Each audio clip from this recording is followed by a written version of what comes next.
اللہ تعالیٰ نے بہت سی نعمتوں سے نواز رکھا ہے انسان کو، جیسے انسان کی آنکھ، انسان کا دل، انسان کے کان، انسان کے ہاتھ، انسان کی ٹانگیں، انسان کے پاؤں۔ اگر ایک انسان کسی بھی چیز سے محروم ہے تو لوگوں اس سے پوچھیں کہ اس کی قدر کیا ہے۔ آج اگر اللہ تعالیٰ نے ہمیں زبان دی ہے تو اللہ تعالیٰ نے اس کے استعمال کے طریقے بتلائے ہیں۔ اگر کان دیا ہے تو اس کے استعمال کے طریقے بتلائے ہیں۔ اگر آنکھ دی ہے تو اس کے استعمال کے طریقے بتلائے ہیں۔ اگر ٹانگ دی ہے تو اس کے استعمال کے طریقے بتائے ہیں۔ اگر ہاتھ دیا ہے تو اس کے بھی استعمال کے طریقے بتائے ہیں۔ لوگوں سب سے زیادہ ہم غفلت کرتے ہیں تو زبان کے متعلق کرتے ہیں، اور اس کا اتنا ہی خوفناک انجام قرآن میں اور اللہ کے رسول صلی اللہ علیہ وسلم نے حدیث میں بیان کیا ہے۔ ہم بولتے ہیں تو دیکھتے نہیں کہ کیا ہو رہا ہے۔ لوگوں، اللہ نے قرآن مجید میں ارشاد فرمایا ما یلفظ من قول الا لدیہ رقیب عتید، کہ ہم جو بولتے ہیں اس کو لکھنے والا بھی ایک ہے، اس کو فوراً لکھ لیا جاتا ہے۔ لوگوں، اگر میں کسی کے ہاں ملازم ہوں تو میں یہ دیکھتا ہوں کہ میرے سربراہ میری کوئی غلطی نوٹ نہ کر لے، اس کی نظر میں میری کوئی غلطی نہ آ جائے۔ کیونکہ یہ نہ ہو کہ مجھے فیکٹری سے، مجھے ملازمت سے نکال دے۔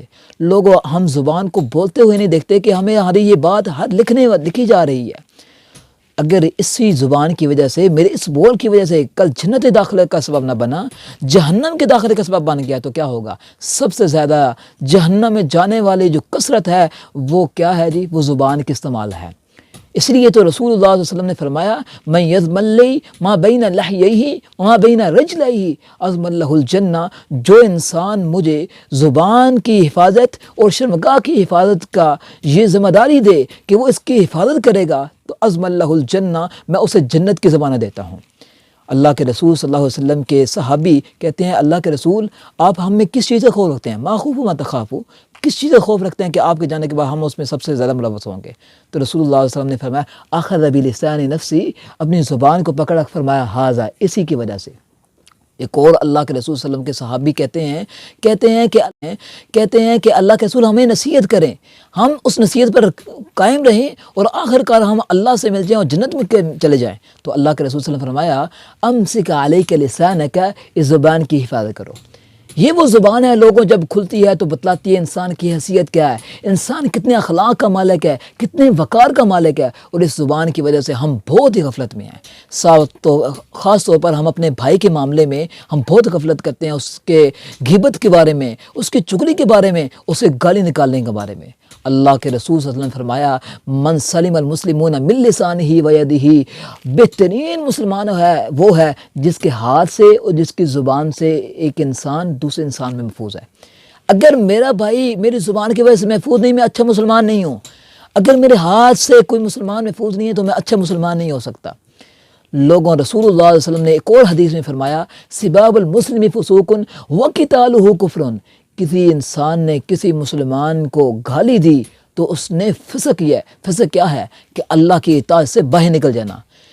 تو ذرا غور کریں کہ اگر ہم اللہ کی اطاعت سے ذرا ایک منٹ بھی باہر نکلیں تو ہماری کتنی شرمندگی کی بات ہے کہ میں اس وقت اللہ کی اطاعت میں موجود نہیں ہوں۔ سباب المسلم فسوق، اور نبی صلی اللہ علیہ وسلم نے شیطان کو گالی دینے سے منع کیا ہے، لا تسبوا الشیطان، شیطان کو بھی گالی نہ دو، بلکہ بیاعوذ باللہ، اس سے پناہ مانگو اللہ تعالیٰ کی۔ اور اسی طرح اللہ کے رسول نے فرمایا مرغ کو گالی نہ دو، مرغ کو گالی نہ دو، اپنے والدین کو گالی نہ دو۔ جو جانداروں کو گالی دینے سے ہمارے پیارے پیغمبر نے منع کیا ہے تو ایک انسان کی کتنا وقار ہے۔ رسول اللہ صلی اللہ علیہ وسلم نے فرمایا تدرون ما المفلس، تم جانتے ہو کہ مفلس کون ہے؟ یعنی غریب بندہ کون ہے؟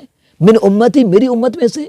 فرمایا ان المفلس من امتی من یأتی یوم القیامہ بصلاۃ وزکوٰۃ وصیام، قیامت کے دن میری امت میں سے لوگ آئیں گے، وہ مفلس ہوں گے جن کے پاس نماز ہوگی، جن کے پاس زکوٰۃ ہوگی، جن کے پاس روزے ہوں گے، جن کے پاس نیکیاں ہوں گی، مگر کیا ہوگا کہ قد شتم ھذا وقذف ھذا ما اکل مال ھذا وضرب ھذا، وہ اپنے بھائی کو اس نے گالی دی ہوگی، اپنے بھائی کو برا بھلا کہا ہوگا، اس کا مال کھایا ہوگا، اسے مارا ہوگا۔